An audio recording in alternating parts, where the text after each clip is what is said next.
Over the past few months, I've talked about Josh Giddey a couple of times already on the channel, dating all the way back to the pre-draft process. And today, I'm gonna talk about him again, not only because I'm a Thunder fan, but also because Giddey has been one of the best rookies from the 2021 draft so far. And I'm not just making this up. In fact, Giddey had just been selected as the NBA's Western Conference Rookie of the Month for the first quarter of the season. Well, if you would remember, prior to him getting drafted, most scouting reports would label the Australian rookie as an overly creative and huge playmaker, but who's still someone who can't shoot, who can't defend, and who can't blow by people because of his limited athletic ability, with a lot of people also thinking that Giddey has huge bust potential. But so far, that doesn't seem to be the case, cause after playing his first 20 regular season games, among all rookies, Giddey ranks first in terms of assists per game, third in rebounds and blocks per game, 8th in scoring, and 7th in steals per game as well. Also, having just turned 19 years of age, Giddey recently joined elite company with LeBron James and LaMelo Ball as the only teenagers to record at least 100 assists and 100 rebounds during the first 20 games of their NBA careers. All of these early accomplishments are definitely not bad for a guy who was considered by a lot of people as a terrible pick when the OKC Thunder selected him 6th overall in the draft, as well as for a guy who critics have dubbed as someone whose weakness is playing basketball itself. But it's not like a lot of people have been watching OKC play this season for obvious reasons, and that's why in this video, why not join me as I zero in into Josh Giddey's game to try and explain why this guy actually has the makings of a future NBA star. So what's good everyone, it's Rero Balls here again, but before we move on, if you guys happen to enjoy these types of content, please do drop a like or consider subscribing to the channel as well. It only takes a second of your time, but it definitely goes a long way and it will be much appreciated. So let's get to it.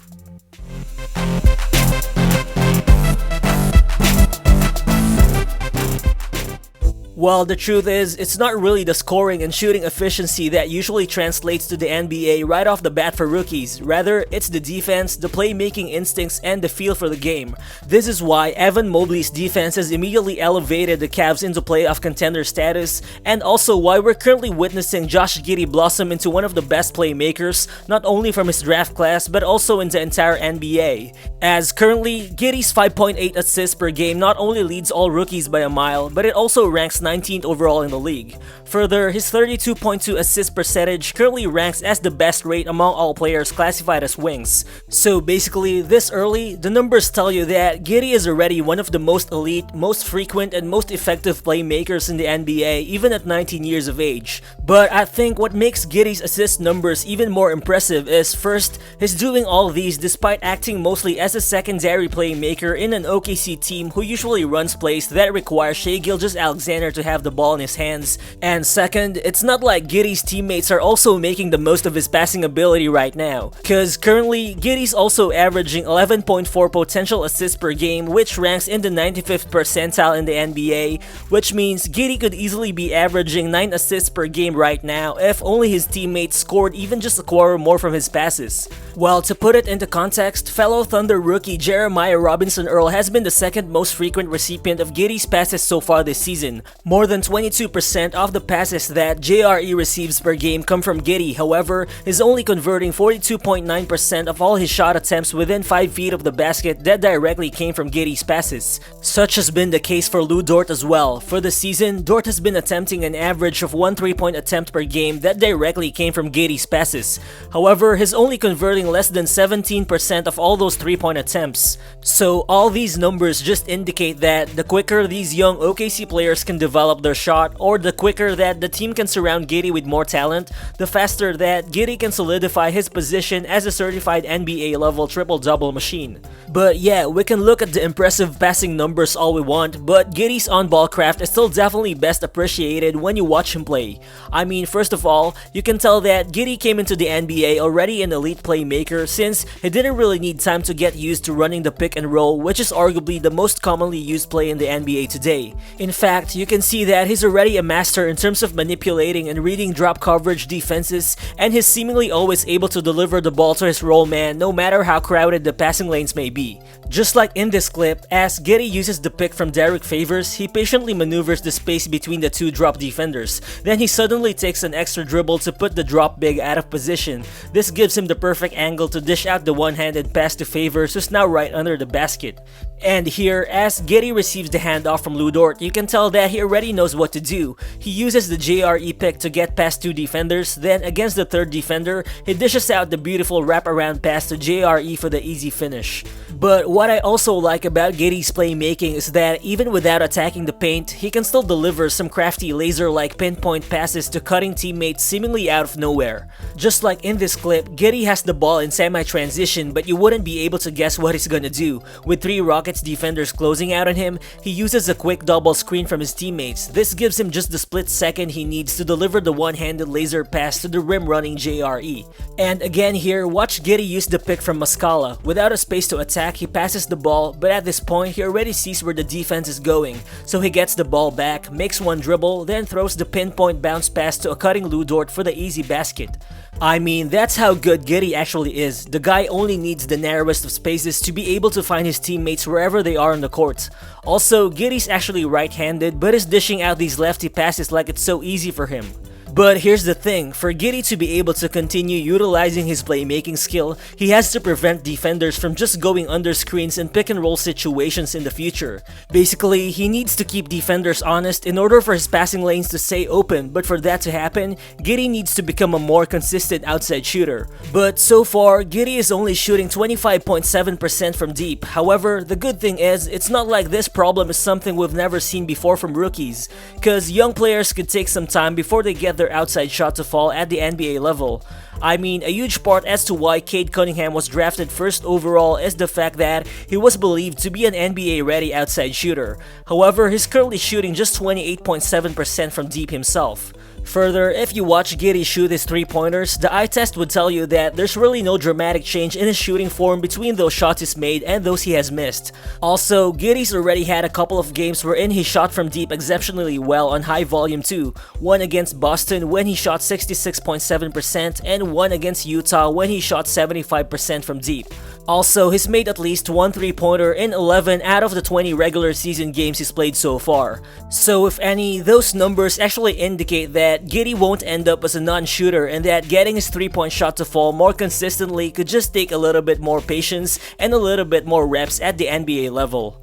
But even without a consistent 3-pointer yet, the good thing is, Giddey has already seemingly found a safety net for his offensive game to thrive early on, and that is through his frequently used right-hand floater shots. Currently, Giddey is making a living out of the short mid-range area from within 10 feet of the basket. This is where he has used floaters and running shots as his go-to move during situations when defenses make it especially hard for him to make a pass during pick and rolls, or simply when he needs to create instant offense for himself. But Giddey isn't just your typical floater enthusiast. In fact, you can say that he's already a floater expert, as the 47.7% shooting clip he has produced on shots classified as floaters or runners is currently the best percentage in the entire league. But it's not like Giddey loves taking floaters because he can't attack the rim. In fact, he's actually shooting an impressive 65.9% from within 3 feet of the basket, which makes it his most efficient scoring area on the court so far. In fact, among all rookies who are averaging at least 18 minutes played per game, only Evan Mobley and Alperen Sengun are scoring at the rim at a higher rate than Giddey. Well, I mean, there are a lot of factors that contribute to his efficient interior scoring, from his willingness to absorb contact, his ability to contort his body to weird angles, up to his ability to finish with either hand, as well as his unexpected quick burst off the dribble. All those have been crucial to Giddey's great interior finishing. Just like in this clip, watch how Giddey sets up his attack. He passes the ball to JRE, then once he gets the ball back from the handoff, he explodes off the dribble, he takes the slight bump, he gets challenged by a second defender, but is still able to make the tough one-handed end one finish. And here, watch how Giddey reads the floor. He decides to attack his defender off the dribble and is actually able to create just a little bit of separation, but when Royce O'Neal catches up, Giddey then contorts his body and still finishes the tough reverse shot. I mean, although Giddey's not the quickest player out there, he still has enough burst to get past defenses, plus he's already got great interior finishing mechanics too. And of course, it helps that he's actually 6'9", and that size factor obviously helps with his rebounding too. Add to the fact that the guy also has tremendous ball instincts, and you'll easily understand why Giddey ranks 3rd in rebounding among all rookies so far, only behind Evan Mobley and Scottie Barnes. And again, Giddey might not be the quickest or the most athletic player on the court, Dort, but he's always been a very instinctive guy who's always got a great sense of knowing where the ball is gonna be most of the time. This is why he's also been a pretty solid defender so far, despite scouts predicting him to be slow and terrible on defense at the NBA level. Well, don't get me wrong, he's probably not gonna end up as a lockdown guy, but this early, Giddey has already been showing that he could at least be a plus help defender moving forward. I mean, when you watch him play, you can see that Giddey's already able to fight through screens, and he also gets occasional defensive stops solely based off his great timing. Further, he's also able to identify the right moments when he can poke the ball off a player's hands, and he's also staying active in terms of disrupting passing lanes to get steals.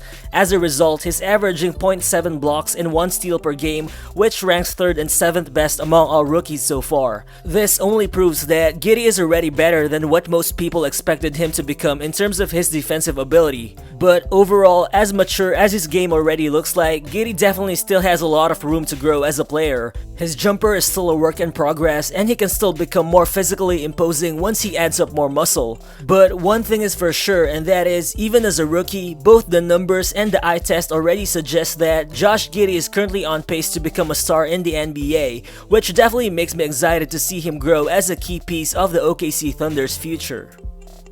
So, do you guys believe that Josh Giddey will become a certified NBA star in the future? Feel free to drop your thoughts in the comment section below, and again, if you're new to the channel, please consider subscribing as well.